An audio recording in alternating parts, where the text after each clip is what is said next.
Entendes o que estás lendo? O podcast que te leva através das páginas da Bíblia. Livro por livro. Capítulo por capítulo. Uma exposição bíblica emocionante. Aperte os cintos e embarque comigo nesta viagem.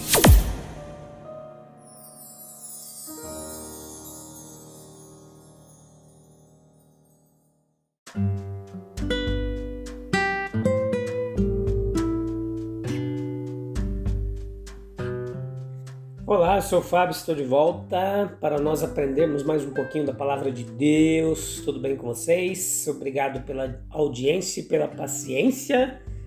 Você que tem acompanhado a gente aí nessa jornada através das páginas da Bíblia. Tem sido uma viagem muito legal, de muito aprendizado e de muitas belezas ao longo do caminho.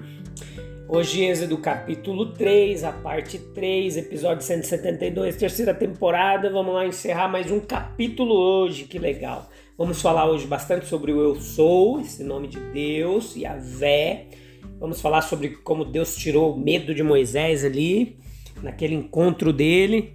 Ele está quase pronto para voltar para o Egito e vai ferver a história, hein? Vai ficar mais animada ainda.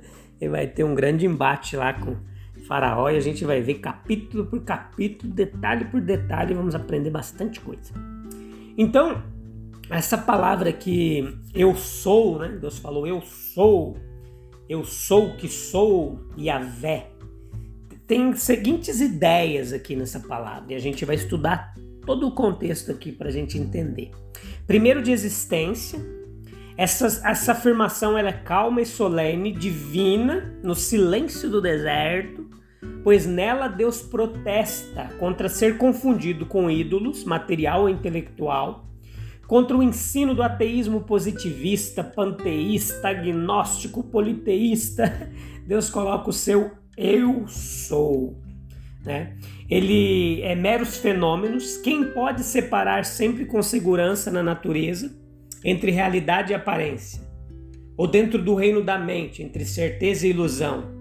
Mas por trás de todos os fenômenos, né, está a existência de Deus.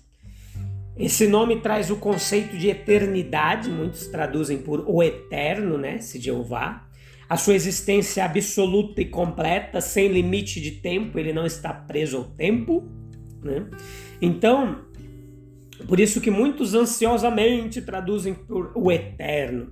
Mas essa ideia também, Apocalipse capítulo 1, versículo 8, fala um pouquinho dessa ideia de Deus. Ao abrir a eternidade e a imutabilidade de Deus, ou seja, ele é imutável, expomos não metafisicamente, mas experimentalmente. Hoje está cheio de palavra teológica difícil aqui, mas eu vou traduzir para você. Então, em relação à experiência real dos homens, que precisam, além de tudo, da certeza de um Salvador e Pai imutável, que não muda, para nós confiarmos, amarmos e servirmos, porque Ele é o mesmo ontem, hoje e sempre. O Yahvé vem de rifio, eu não sei como é que fala essa forma causativa aqui, como é que se expressa corretamente, a forma causativa aqui do verbo hebraico aqui, mas a ideia, simplificando, é que esse eu sou, ele poderia ser traduzido por eu serei também, porque essa forma causativa do verbo, ela tá uma forma no futuro, carrega em si mesmo não apenas o significado de ser, mas fazer com que seja, beleza? Então ele é ontem, hoje e eternamente. A ideia, entretanto, não é meramente ter uma existência causada, que foi causada de uma vez por todas, mas de estar sendo constantemente essa ideia de um Deus que não muda e que é eterno. Então, observe essa força causadora de Deus que está sempre atuando na natureza, que é a obra momentânea do Deus sempre presente, na criação de um povo para o seu louvor, como agora está para fazer no deserto do Sinai, sobre a personalidade de Deus. A questão de importância prática imediata não é qual é a natureza de Deus, mas como podemos sentir por Ele e como podemos supor que Ele sente por nós. A resposta simples e perfeitamente compreensível dada a essas questões pelos judeus foi que eles podiam sentir por Deus de uma maneira semelhante a que sentiam por outros seres que consideravam pessoas, mesmo não vendo Deus. Nosso verdadeiro conhecimento, nós jamais vamos entender, a teologia não vai jamais fazer a gente entender Deus, a gente tem uma noção do que é Deus, mas a nossa inteligência, a nossa intelectualidade, as nossas teologias, filosofias são incapazes de compreender Deus na sua totalidade. Ele está muito além da nossa compreensão. Então, está além da nossa capacidade de definir em palavras. Mas podemos dizer que o encontro dessa personalidade de Moisés com a personalidade de Deus ali, naquela montanha, foi uma crise na história de Moisés. Assim é sempre o confronto do meu espírito com o Espírito de Deus, um momento supremo da existência.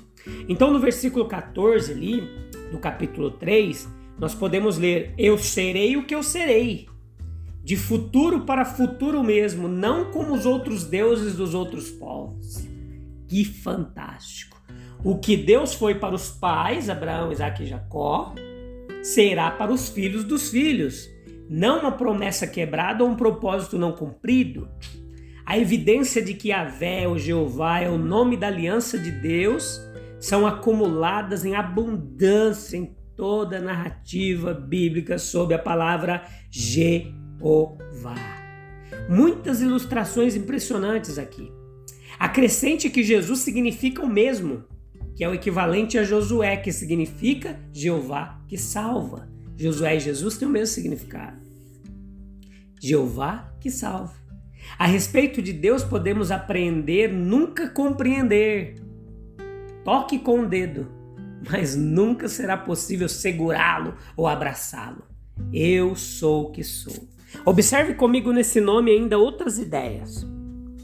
Era novo, não é absolutamente novo, mas é praticamente novo. Tornou-se sagrado, o judeu nunca pronunciou o nome. Isso tem um sabor de superstição e seu efeito nocivo pode ser visto nessa supressão do nome Jeová.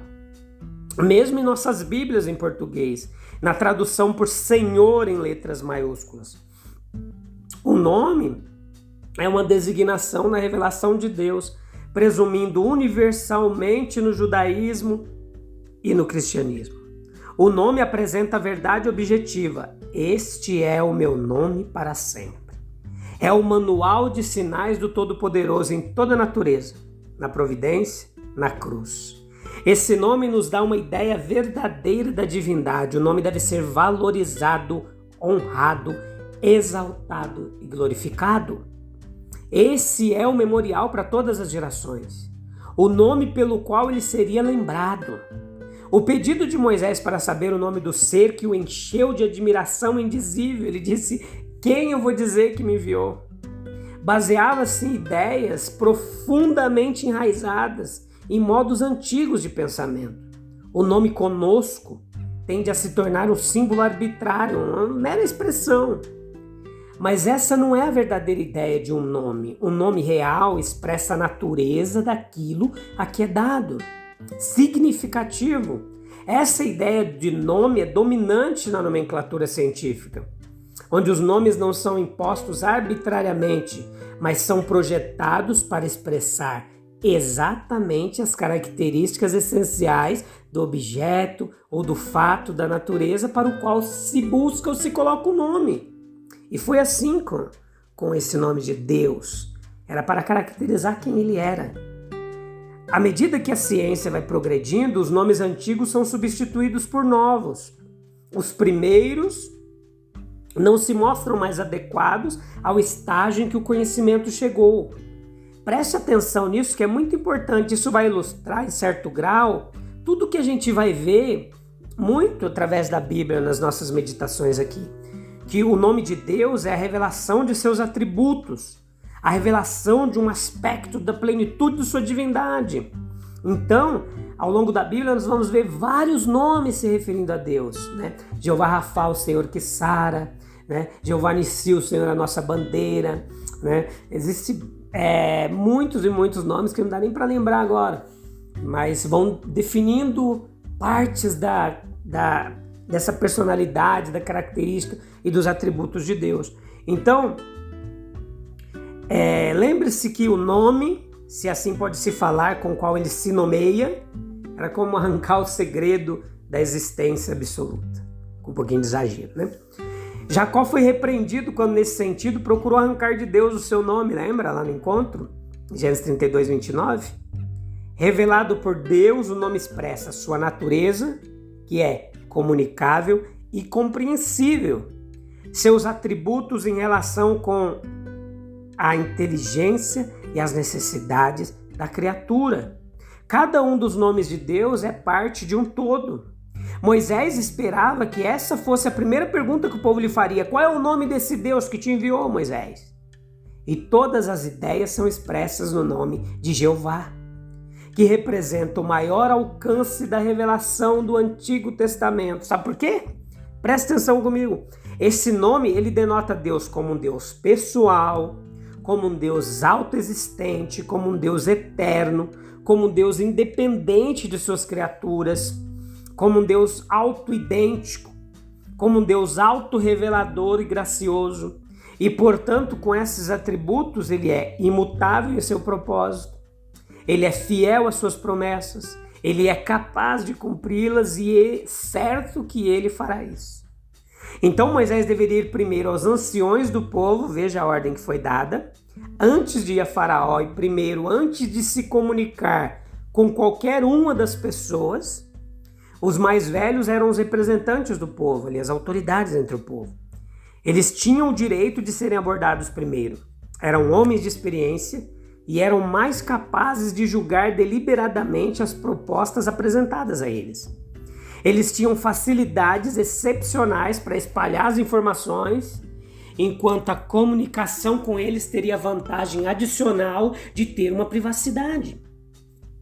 Então, preste atenção que se Moisés pudesse satisfazer os anciões em sua comissão divina e pudesse obter o consentimento inteligente deles para todas as suas propostas, o consentimento do povo estaria disponível. Foi assim com Paulo quando subiu a Jerusalém. Ele comunicou o evangelho que havia recebido a Tiago, Cefas e João, que pareciam ser colunas ali, em Gálatas 2, 2 e 9. Ele faz esse relato. Moisés com os anciãos deveria ir a Faraó e exigir dele que os hebreus tivessem permissão para fazer uma jornada de 3 dias no deserto. Ir até lá para sacrificar a Deus. O objetivo final era conduzir Israel para fora do Egito. Se esse primeiro pedido foi cuidadosamente moderado, não foi com a intenção de enganar a Faraó, mas para que fosse mais fácil para ele atendê-lo. O pedido foi feito de boa fé. O que foi perguntado bastou para testar a disposição do rei. Veja que o medo de Moisés ele foi removido, né? Na garantia de que a sua missão seria bem sucedida. Ele iria ganhar a confiança das pessoas para Deus e eles não se recusariam a ouvi-lo. Os mais velhos o acompanharão até a presença do faraó, seu pedido se tornará o pedido do povo. O Senhor os conduzirá carregados com os despojos do Egito, cumprindo a missão de Deus. Não existe possibilidade de dar errado. Os medos que aumentam quando medimos a grandeza da tarefa e nossa própria força desaparecem quando olhamos para a face, os atributos, o nome e a capacidade de Deus. Estou certo de que o rei do Egito não deixará ir. E estenderei minha mão e ferirei o Egito com todas as minhas maravilhas. E é isso que a gente vai ver. Nós não devemos esperar que naveguemos sobre um mar calmo e que o trabalho para Cristo será um progresso continuamente triunfal. No mundo tereis aflições. Então é isso. Eu te espero no próximo capítulo, no capítulo 4, para a gente continuar essa emocionante história de Moisés. Eu aprendo muito com Moisés. Nós já estabelecemos uma base aqui, né? Sobre o nome de Deus, sobre o chamado de Moisés, sobre a vida de Moisés. Agora nós vamos com ele voltar lá para o Egito e pedir a libertação do povo. Beleza? Deus abençoe. Até breve. Tchau, tchau.